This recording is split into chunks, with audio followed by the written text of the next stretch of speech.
My daughter hired security to keep me and my wife out of the wedding I fully paid for, so I canceled everything to teach her a lesson. My daughter, Laura, she's 28 now, blocked me from her own wedding. Let that sink in for a minute. I was blocked from a wedding that I was literally paying for. I'm still trying to wrap my head around it, but I figured sharing this here might help me sort things out or at least let me vent a little. First off, let me just say this, Laura has always been a bit of a handful, even when she was a kid. We had our ups and downs, but what parent and kid don't, right? Still, I never imagined things would go this far. I mean, yeah, we've had disagreements in the past, but nothing that would make me think she'd go this extreme. Anyway, I'll try to keep this as clear as possible. Laura has been with her fiancé, Matt, for a few years now. They're not exactly rolling in money, so when they started planning the wedding, I offered to cover the costs. It seemed like a nice gesture, and honestly, I wanted to help them start their marriage on the right foot. I know weddings are expensive as hell, and since they were struggling, I figured, why not? It was my way of showing support. I was happy to do it, and I thought she'd appreciate the help. It's a big moment, right? Your daughter's wedding, the day your kid steps into a new chapter of life. I wasn't expecting a parade or anything, but maybe a little gratitude would have been nice. But things started going sideways not long after that. So, fast forward a bit. The wedding planning is well underway, and Laura seemed to have everything under control. I wasn't too involved in the little details. Honestly, I wasn't trying to micromanage her wedding. I trusted she could handle it. But one day, I thought it would be nice to add my brother, Mark, to the guest list. He and Laura have always been close, and I figured it wouldn't be a problem, just one more person, right? No big deal. I called up the wedding planner to ask if they could add Mark, and that's where things got weird. The planner sounded kind of awkward when I asked. He hesitated and then told me the guest list was full. Full? How is that possible? It's a wedding, not a movie. You can always squeeze in one more, right? So, I pushed a little, thinking maybe he misunderstood or there was a mistake. Finally, after some back and forth, the planner sent me the guest list, and let me tell you, when I opened that list, my heart stopped for a second. I wasn't on it. Neither was Linda, my wife. I'm sitting there staring at this list of people I barely know, but my own name isn't there, not mine, not Linda's. At this point, I'm beyond confused. I thought there has to be some mistake. I mean, how could my own daughter leave me off the list for her wedding, especially when I'm the one footing the bill? It didn't make any sense. So, I called the planner back, trying to stay calm, but my mind was racing. I asked him straight up, why aren't we on the guest list? Did Laura forget? The planner hesitated again and then dropped the bomb. He told me that Laura specifically instructed him not to invite me or Linda, and on top of that, she requested extra security to make sure we couldn't even enter the venue if we tried. I sat there, stunned. I couldn't believe what I was hearing. My own daughter was planning her wedding behind my back, and she went as far as hiring security to keep me out. I mean, what the hell? At this point, I'm livid. I asked the planner to show me proof because this has to be a misunderstanding, right? Maybe there was a miscommunication or something. But nope, he forwarded me the emails, and there it was in plain black and white. Laura had been planning this for weeks, and she made it clear that I wasn't welcome. I didn't know what to do. I felt completely blindsided. All this time, I thought I was doing something good for her, helping her out, supporting her, and she's actively keeping me from her wedding. I can't even begin to explain how hurt I was, but what hit me the hardest wasn't just being left off the guest list. It was the fact that she planned it this way. It wasn't an accident, it wasn't a slip-up. She went out of her way to make sure I wouldn't be there. And for what? Because we had a few arguments over the years? Because I didn't always agree with her choices? That's part of being a parent. You try to guide your kids, even when they don't want to hear it. I kept thinking back to all the times I supported her, when she got in trouble in school, when she was hanging with the wrong crowd, when we had to deal with some really tough situations. I was always there, even when she was angry at the world. I tried to be the one she could count on. And now she's shutting me out of one of the biggest moments of her life, and I don't even get to know why. I don't want to come off as the victim here, but it felt like a slap in the face, a really cold, calculated slap. I've seen her go through phases where she'd be mad at me for something small, but she usually came around. This felt different. This felt permanent. After getting off the phone with the planner, I just sat there staring at the email. I must have read it 100 times, hoping I'd see something that would make it all make sense, but nothing did. The more I thought about it, the angrier I got, but mixed with the anger was a deep sadness. It's hard to describe, but there's this feeling you get when you realize your own child doesn't want you in their life. It's like a punch to the gut, and I couldn't shake it. I kept trying to figure out what I did to deserve this. What could have pushed her this far? Sure, we've had our share of disagreements, but I never thought it would come to this, blocking me from her wedding, making sure I couldn't even show up if I wanted to. It's like she was punishing me, but for what? I wish I had some big conclusion to this part of the story, but I don't. That's where I was left, stunned, confused, and heartbroken. I didn't know what my next move would be, but one thing was clear: this wasn't just about the wedding anymore. It was about something much deeper, and I had no idea how to fix it. Alright, so after getting that guest list and seeing my name nowhere on it, I was fuming. I couldn't just sit around with that information and do nothing. I mean, how was I supposed to act like everything was fine after finding out my own daughter had blocked me from her wedding? I knew I had to confront Laura and figure out what the hell was going on. There was no way I could just let this slide without getting some answers. So, I tried calling her. No response. Tried again, straight to voicemail. This went on for the whole day. I get it, she's busy with wedding prep and all, but I was desperate for some clarity at this point. I couldn't tell if I was more angry or hurt, but I needed to talk to her. I left her a voicemail asking her to call me back. Nothing, just silence. That silence was driving me crazy. After a day or two of no response, I hit my breaking point. If she wasn't going to come to me, I'd go to her. So, I got in the car and drove over to her apartment. It wasn't far from where I live, and honestly, I didn't even think about what I was going to say. I just knew I needed to talk to her face to face. I figured maybe she could explain, maybe we could talk it out. Or maybe I was being naive thinking she'd have some reasonable explanation for all this. When I got to her place, I was buzzing with adrenaline. My head was full of all the things I wanted to say, but at the same time, I wasn't sure what to expect. I knocked on the door, and after what felt like forever, Laura opened it. She looked at me like she wasn't even surprised I was there, like she'd been expecting this confrontation. That pissed me off even more, but I tried to stay calm. No need to go full-on crazy right at the start, right? We stood there for a second, and then she just asked, "What do you want, Dad?" Like I was some kind of stranger showing up uninvited. I told her straight up, "I want to know why my name isn't on the guest list. Why the hell would you block me from your wedding?" She sighed, rolled her eyes, and said something like, "I thought you'd figure it out eventually." That just made me angrier. I asked her again, trying to stay calm, but my voice was definitely shaking by this point. "Why, Laura? Why would you do this?" Her response? "It saved you the trouble of showing up." She said it so casually, like this whole thing was no big deal. I was standing there ready to explode, and she was acting like it was just another Wednesday afternoon. "I'll send you the pictures if I have time," she added with this dismissive shrug. That's when I lost it. I couldn't hold back anymore. "What the hell is wrong with you?" I yelled. I was shaking, full of this mix of rage and heartbreak. I mean, after everything I'd done for her, this is how she treats me? I couldn't wrap my head around it. How does a daughter block her own dad from her wedding and then act like it's no big deal? But it didn't stop there.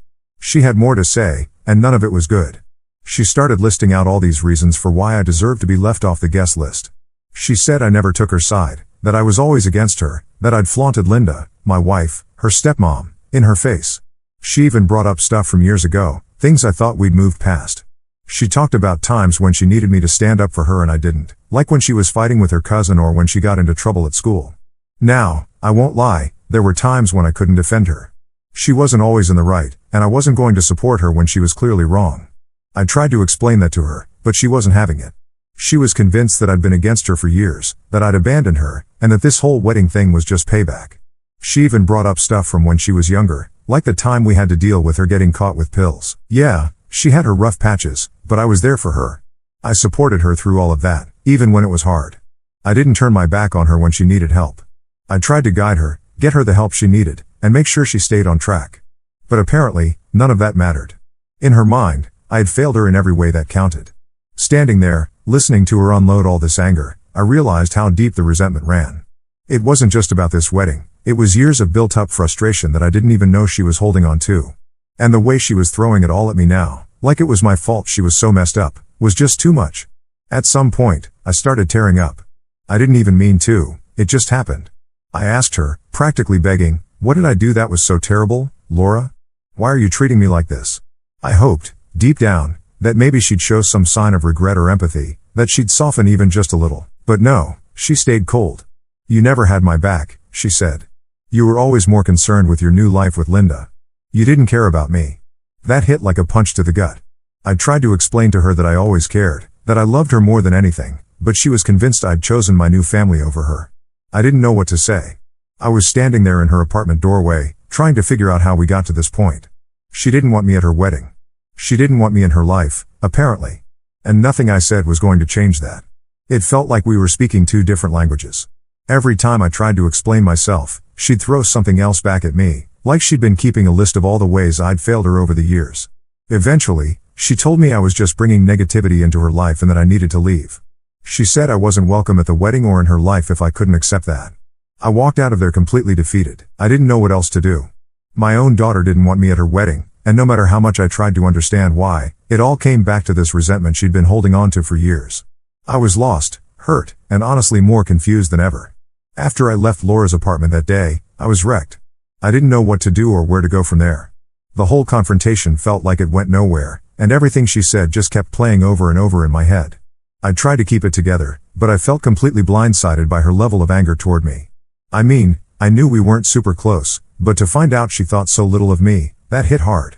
A few days went by after that, and I still hadn't heard from her. I was trying to give her space, hoping maybe she'd come around or at least calm down enough to talk rationally. But deep down, I knew that wasn't going to happen. The wedding was coming up fast, and I didn't know if I was supposed to just sit there and pretend everything was fine. I couldn't do that. I was at home with my wife, Linda, telling her everything that went down. Linda's always been patient with Laura, way more patient than I've been, but even she was done at this point. She said it was time for me to stop letting Laura walk all over me. She was right. I'd spent so much time trying to make Laura happy, to keep some kind of peace between us, but nothing ever seemed to be enough. It was like no matter what I did, I couldn't win. That's when I made the decision that changed everything. I couldn't just keep funding a wedding that I wasn't welcome at. I mean, think about it. I was paying for this huge celebration, covering everything from the venue to the food, and I wasn't even allowed to attend. It felt ridiculous. And the more I thought about it, the more I realized that Laura didn't care. She didn't care that I was hurt. She didn't care about all the money I'd spent. She didn't care about anything except herself. So, I picked up the phone and called the wedding venue. I told them to cancel everything. I knew I wasn't getting my deposits back, but at that point, I didn't care about the money. It wasn't about that anymore. I just couldn't stand the idea of her going through with this wedding while I was being treated like I didn't exist. I had to take a stand, even if it hurt. The venue manager was shocked when I told him to cancel. I guess it's not every day someone pulls the plug on a wedding like that, especially so close to the date. But I didn't hesitate. I told him to go ahead and call off the caterers, the decorators, everything. I even considered canceling the wedding planner too, but I stopped myself. I didn't want to give Laura too much time to find a backup plan. I figured if I canceled just enough, she'd be left scrambling. Now, I know what some people might say, that I was being petty, that I should have just let her have the wedding and dealt with the aftermath later. But here's the thing, this wasn't just about the wedding. It was about respect. I was her father, and she had treated me like I didn't matter. I wasn't going to sit back and let her use me. I wasn't going to keep being her doormat. After I made the call, I sat down with Linda, and we talked it over. She supported my decision 100%. She said something I'll never forget: if she doesn't respect you enough to invite you to her wedding, she doesn't deserve your money. And she was right. I had bent over backward for Laura for years, always trying to be the bigger person, always giving in. But enough was enough. The next day, things really started to unravel. The wedding planner called, frantic, saying they couldn't get into the venue to start setting up. Apparently, the venue staff had already started clearing out everything. When Laura found out, I can only imagine her reaction. I wasn't there to see it, but I heard from a friend that there was absolute chaos. Guests were confused, vendors were showing up with no place to set up, and nobody had any idea what was going on. Laura tried calling me, of course, but I didn't pick up. I wasn't in the mood for another screaming match, and frankly, I didn't owe her any more explanations. She made her bed, and now she had to lie in it. I knew she'd be furious, but after everything she'd put me through, I didn't care. She could figure it out on her own. That evening, she actually showed up at my house. I wasn't really surprised. Laura's not the type to just let things go, but I wasn't about to have a face-to-face confrontation with her again. I needed space, so I had already taken the precaution of changing the gate code so she couldn't just waltz in whenever she wanted. I wasn't hiding from her or anything, but I didn't want to let her storm in and tear into me. I'd had enough of her words. She pounded on the gate for a while, yelling for me to come out. I just sat inside, listening but not responding. There was nothing more to say. She'd made it clear where we stood, and this was me making it clear that I wasn't going to keep letting her take advantage of me. Eventually, she gave up and left, but I knew this wasn't over. I talked to my parents later, and they weren't exactly thrilled with how I handled it. They kept saying things like, "You can't be this harsh with your own kid, and parents shouldn't abandon their children no matter what." I get where they were coming from, but they didn't see what I'd been dealing with all these years. They didn't see the constant disrespect, the entitlement, the way she had treated Linda and me. They thought I was being too harsh, but I wasn't going to change my mind. I wasn't going to let Laura's actions slide anymore. The whole thing left me feeling conflicted, though. On one hand, I knew I had done the right thing by standing up for myself. But on the other hand, this was my daughter. No matter how much she had hurt me, there was still this nagging feeling of guilt in the back of my mind. I kept thinking, did I go too far? Should I have just let her have the wedding and dealt with everything later? But then I remembered how she had looked me in the eye and told me she didn't want me there. That was the moment I knew I couldn't keep bending over backward for her anymore. So, yeah, that's where things ended up. Laura's wedding plans were in shambles, and I was left wondering if there was ever going to be any kind of reconciliation. But at the end of the day, I had to protect myself. I had to protect my own peace, even if it meant losing my daughter in the process. And honestly, I don't regret it. After the whole mess with canceling the wedding, I expected some kind of fallout, but I didn't realize just how fast everything would unravel. The day after I canceled the venue, the wedding planner called me up in a complete panic. He started off all formal, trying to explain the situation, but it was obvious he was freaking out. The venue had already started shutting things down, and the caterers and decorators were locked out. Apparently, when they got to the venue that morning, security showed them the email I sent about the cancellation, and that's when everything went sideways. He was calling to ask if there was any way to salvage the situation, but I wasn't interested in playing nice anymore. I told him straight up, I'm not paying for anything. The wedding's off as far as I'm concerned. He stammered a bit, trying to reason with me, but I wasn't budging. I had made my decision, and I wasn't going to be bullied into changing it just because everyone else was freaking out. The planner kept going on about how the vendors needed to be paid and how there was still time to sort things out if I just cover the remaining costs. I cut him off and told him it was no longer my problem. You'll have to talk to Laura about that, I said, and hung up. A part of me felt bad for the guy. He was just doing his job, but this situation wasn't my mess to clean up anymore. Laura had made it clear that she didn't want me involved, so I was done being the one to fix everything. Now, what happened next I didn't find out until much later, but apparently, when Laura showed up at the venue and found out it was cancelled, she absolutely lost it. I'm talking full-blown meltdown. From what I heard, she showed up expecting to see everything set up and ready to go, but instead, the place was empty. No tables, no decorations, no caterers, nothing. Just a locked gate and a confused security guard telling her she couldn't enter. She tried to call me again, of course, but I'd already blocked her number. I wasn't going to deal with another screaming match. I guess she must have thought I was bluffing or that I'd cave at the last minute, but when she realized I was serious, things really escalated. The venue security told her she couldn't come in, and that's when she snapped. From what I've been told, she started screaming at the security guards, demanding they let her in. She even threatened to sue the venue, which, let's be real, wasn't going to get her anywhere. At one point, she tried to force her way in, and that's when the guards called the cops. If it weren't for Matt, her fiancé, showing up when he did, I'm pretty sure she would have been arrested for trespassing. He managed to calm her down just before things got really out of hand, but by then, the damage was done. Her perfect day was officially ruined. Now, while all this chaos was going down at the venue, I was at home, just waiting for the inevitable knock at my door. I knew Laura wasn't the type to let something like this go, and sure enough, she showed up later that afternoon. She was banging on the gate, yelling for me to come out, but I stayed inside. I'd already decided there was no point in having another confrontation. We'd said everything that needed to be said. I could hear her yelling, telling me how I'd ruined everything and how I was being selfish. Part of me wanted to go out there and try to talk to her, to explain why I did what I did, but another part of me knew it wouldn't make any difference. Laura had made up her mind about me a long time ago, and nothing I said was going to change that. So, I stayed inside, letting her rant until she eventually gave up and left. After she was gone, I sat down with Linda, and we talked about what had happened. Linda, as usual, was supportive. She kept telling me that I'd done the right thing, that it was about time I stood up for myself. But I couldn't help feeling conflicted. On one hand, I knew I had to put my foot down. Laura's behavior had been out of control for years, and this was the final straw. But on the other hand, I couldn't shake the guilt that came with knowing I'd been the one to ruin my own daughter's wedding. As the days went by, word started to spread through the family about what had happened. I hadn't told anyone yet, but apparently, Laura had gone and told her side of the story to anyone who would listen. Pretty soon, I was getting calls from relatives asking me why I'd done it, why I couldn't just let her have her day. My parents especially were disappointed. They didn't agree with how Laura had treated me, but they still thought I should have just let the wedding happen and dealt with everything afterward. I tried explaining to them that it wasn't just about the wedding. This was years of resentment and disrespect all coming to a head. I couldn't keep being the one to fix everything, especially when she didn't want me there in the first place. But they didn't get it.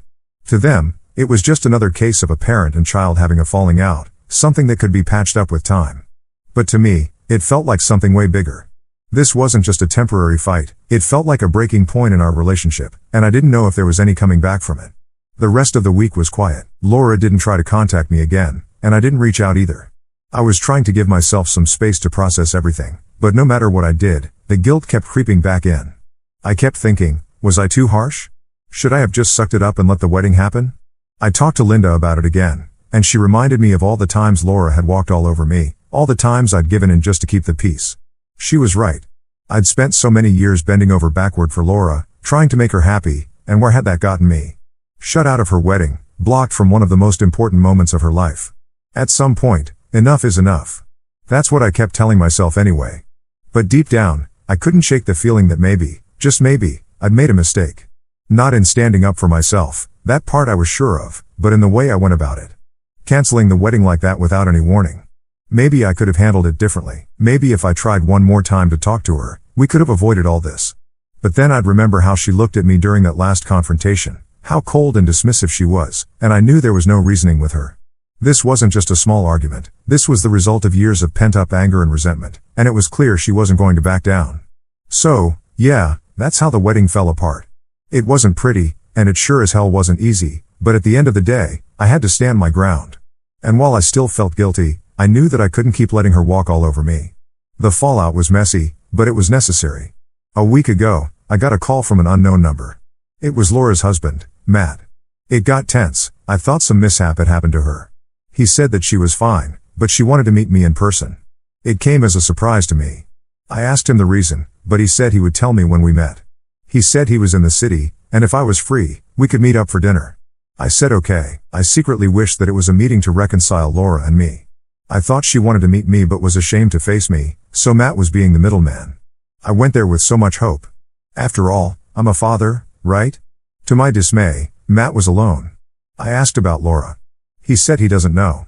My heart sank, and I asked if something had happened to her and if she was fine. He told me that they were separated. He went on to reveal how Laura had been abusive in her marriage. She had real anger issues and would throw stuff at Matt and break the household stuff even in a minor argument. He tolerated her until he could, and when the situation got worse, he got separated from her. He said that Laura had a psychological issue and that she blamed others for any inconvenience that happened to her. She constantly used to fight with him because they had to leave the city and shift there because he got better opportunities there. Laura did not lose anything with this change. She also got a similar paying job in that city. Yeah, she was angry with him for taking her away from her hometown. That was just one thing. Laura used to be always angry at Matt and fight with him. He said that there was one more reason why he wanted to meet me in person. He wanted to say sorry. He said he witnessed Laura's cruelty towards me, Linda, and my parents, but he did not intervene because Laura had manipulated him against all of us.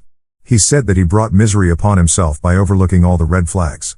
I said it was not his fault at all. It was Laura's fault, and to some extent, maybe mine because I was not able to raise her properly. I also said sorry to him because of whatever he had been through with Laura. Matt requested me for one last favor. He said Laura had been destroyed by the separation.